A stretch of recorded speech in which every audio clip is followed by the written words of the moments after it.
네, 오늘은 여자의 감정 청소의 저자 한미옥 작가님 모시고 이야기 나눠보도록 하겠습니다. 작가님, 구독자분들에게 인사할까요? 안녕하세요. 여자의 감정 청소를 쓴 한미옥입니다. 저는 지금 전라북도 전주에서 소울비 상담 코칭 센터를 운영하고 있고요.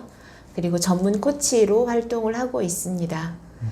여자의 감정 청소를 쓰게 된 배경은 제가 여자이기도 하고, 물론 이제 누구나 다 뭐 그런 삶을 살았겠지만, 코칭을 하면서 10년이 되는 지점에 저를 좀 돌아보는 시기가 조금 있었어요. 그때 보니까 저한테 엄청난 감정들, 결국엔 제 성장의 중심에는 그 감정이 있었는데, 그 부정 감정들에 아마 제가 함몰되어 있었다면 이 책을 쓰지 못했을 거예요. 그 감정의 소용돌이를 지나오면서 제가 경험했던 것들을 누군가에는 나만 힘들다라고 생각을 할 수 있는데 이 책을 보니 나와 같은 사람이 많구나 라는 그런 위로를 받기를 좀 바랬고, 또 이걸 통해서 좀 뭐 치유라고 하면 좀 너무 거창할 수도 있지만 그래도 어찌됐든 좀 위안이 되고 치유가 되기를 바라는 마음으로 이 책을 쓰게 됐습니다.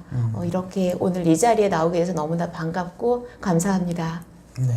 그럼 지금 소울빛 3단 코칭 센터에서 코치로 이제 활동하시는 거잖아요. 그럼 이제 궁금한 게 어떤 분들이 와서 이제 작가님께 좀 도움을 요청을 하나요? 사실은 저는 라이프 코칭이다 보니까 저는 상담과 코칭을 같이 병행하고 있고요. 저는 심리 코칭이라고 저는 이제 코칭이 좋아서 심리 코칭이라고 이야기를 하는데 대체로 청소년부터 그다음에 가족, 그다음에 성인에 이르기까지 다방면에서 오고 있는데 주 고객층들은 부모님이 의뢰한 청소년들이 많고요. 그리고 정말 이제 때로는 가끔 대인 관계가 너무 힘들어서 그 관계로 인해서 고통을 받는 분들 오시고, 부부 관계 힘든 분들도 오시기도 하세요. 작가님 이번에 쓰신 책의 주제가 이제 감정에 대한 부분이잖아요. 네네.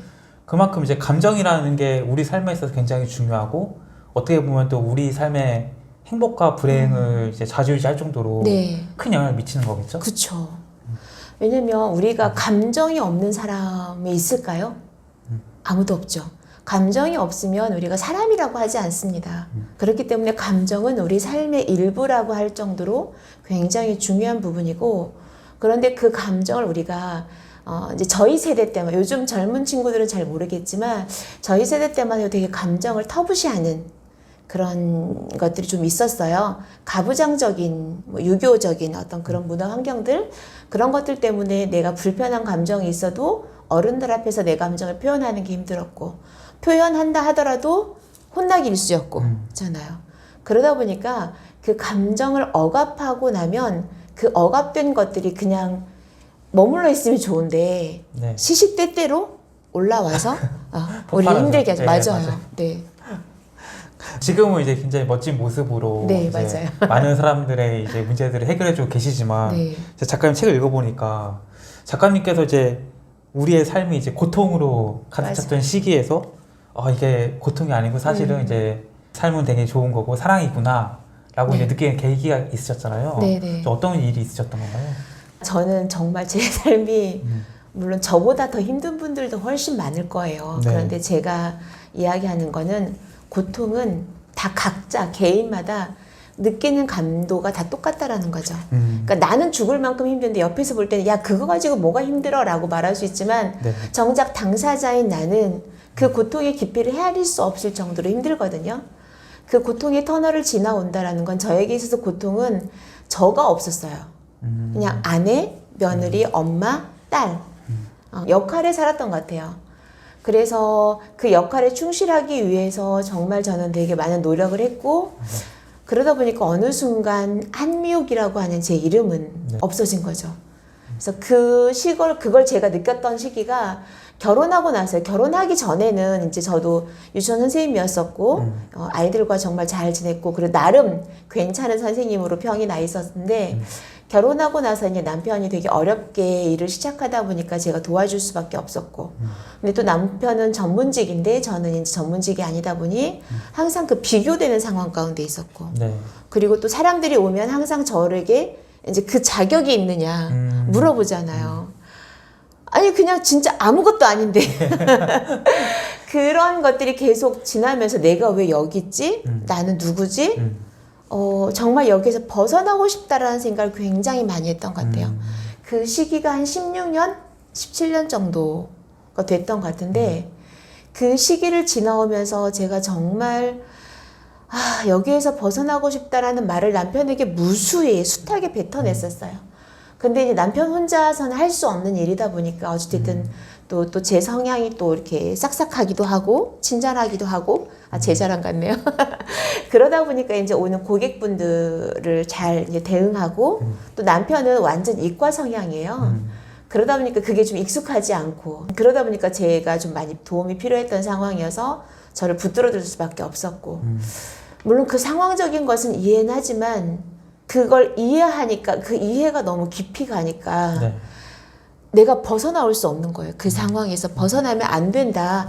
내가 정말 나가고 싶지만 여기 남편을 도와줘야 된다라고 하는 그 책임감이 계속 있었고 그러다 보니까 이제 감정이 공감받지 못하고 또 이제 뭐 저희 책에 보면 나오겠지만 좀 자존심도 있잖아요. 솔직히 네. 그 시골에 가면 우리 미국이 결혼을 잘했대. 아이고 남편 잘 만나서 네. 막 그런 이야기를 들으면 그래서 저 힘들어요 라는 말 저도 못하잖아요. 못하죠. 네. 그러다 보니까 이제 네 감사합니다 인사는 했지만 제 마음 한구석에는 이게 정말 너무 힘들다. 그런 시간들을 버텨오는 과정들이 있었고 제가 고통이라고 했던 거는 결국에는 저가 없었던 것 같아요. 저로 살지 못했던 그 삶들이 저에게 너무나 고통스러웠고 그런 고통의 터널을 건너오는 중에서 이제 제가 정말 3시간의 통곡이라고 하는 제 첫 장에 나와 있는 그 제목이 있는데요. 네. 갑자기 터져나온 그 울음으로 인해서 알 수도 없는 정말 저도 몰라서 왜 내가 우는지 갑자기 울음이 복받쳐 오기 시작하는데 남편과 아이들이 와서 여보 왜 그래 엄마 왜 그래 무슨 일 있어라고 물어보지만 아무런 말도 할 수가 없었고 그냥 울었어요. 그냥. 그러니까 결국엔 지친 가족들은 이제 문을 닫고 나가고 혼자 이제 한 서너 시간을 울었던 것 같아요. 진짜 꺼이꺼이. 네. 예. 그러고 울고 났더니 아침에 퉁퉁 부은 눈으로 화장실 앞에 섰는데 진짜 얼마나 못생겼겠어요. 밤새 울었으니. 그렇죠. 네. 그런데 마음이 너무 가벼운 거예요. 그래서 이게 뭐지? 왜 이런 일이 벌어졌을까를 이제 그때부터 저를 돌아보기 시작을 한 거죠. 그래서 제 마음을 돌아보기 시작을 했고 누구 하나 내 마음을 위로해 주는 사람이 없었지만 그냥 물론 저는 이제 신앙인이니까 네. 교회 가서 하나님 앞에 울부짖고 기도하고 그 숱한 세월을 보냈죠. 사실은 그 힘든 시기를 버텨오면서 그 시기를 버텨오고 나서 보니 이제는 내가 스스로 마음을 좀 돌아봐야겠다라는 그 생각이 들어서 남편에게 그랬어요. 여보 나 하루 2시간만 자유시간을 주면 안 될까? 정말 간절하게 이야기했어요. 네. 남편도 이제 그 상황을 본 거잖아요. 네. 알 수 없는 이 와이프의 갑자기 그쵸, 그런 그쵸. 엄청난 그런 울음 속에서 이제 힘듦을 조금 이제 느끼셨나 봐요. 그래서 그러면 그렇게 해라.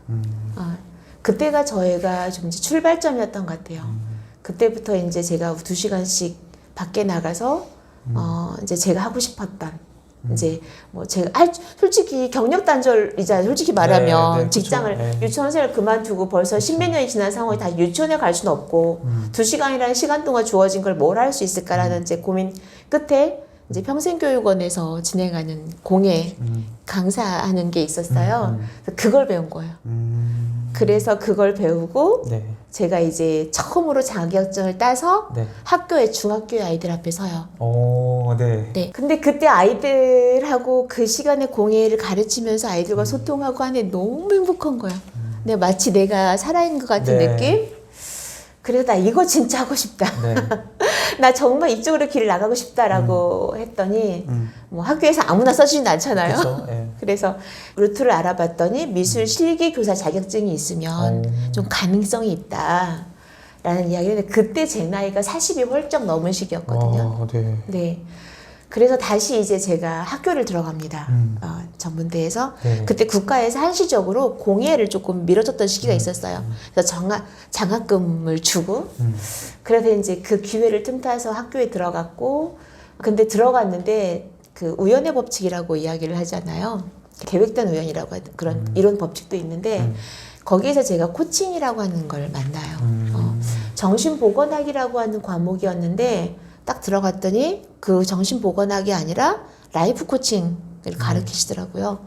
그래서 그때 이제 코칭을 배웠고 코칭을 접하면서 코칭 대화를 하면서 그때 마침 저희 딸 아이가 사춘기 막 올라오는 시기 까칠한 아이였거든요. 네. 아, 딸 미안해. 네.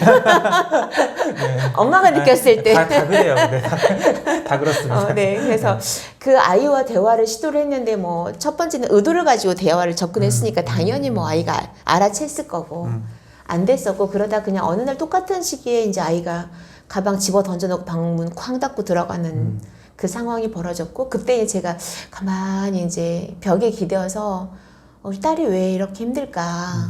집에 와서 이렇게 말도 하지 않고 엄마를 보고 힘들다는 얘기도 하지 않고 대화도 하지 않을까라는 이제 그 마음으로 있었던 것 같아요.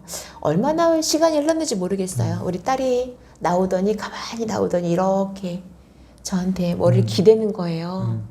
그래서 제가 딸 많이 힘들어? 했더니 뭐가 그렇게 힘들어? 그냥 정말 아무런 네. 의도 없이 아이의 눈에서 눈물이 쭉 흘러나왔고 그때 이제 아이가 어떤 말은 하지 않았지만 그냥 그 아이의 눈물에서 아, 엄마가 온전히 아이에게 이렇게 함께 머물러주고 공감해주는 게 이 아이에게 위로가 되고 힘이 되는구나를 그때 처음 느꼈던 것 같아요. 그때부터 이제 코칭의 매력에 빠져가지고 이제 예, 전문 코치 자격을 따기 위해서 질주를 했죠.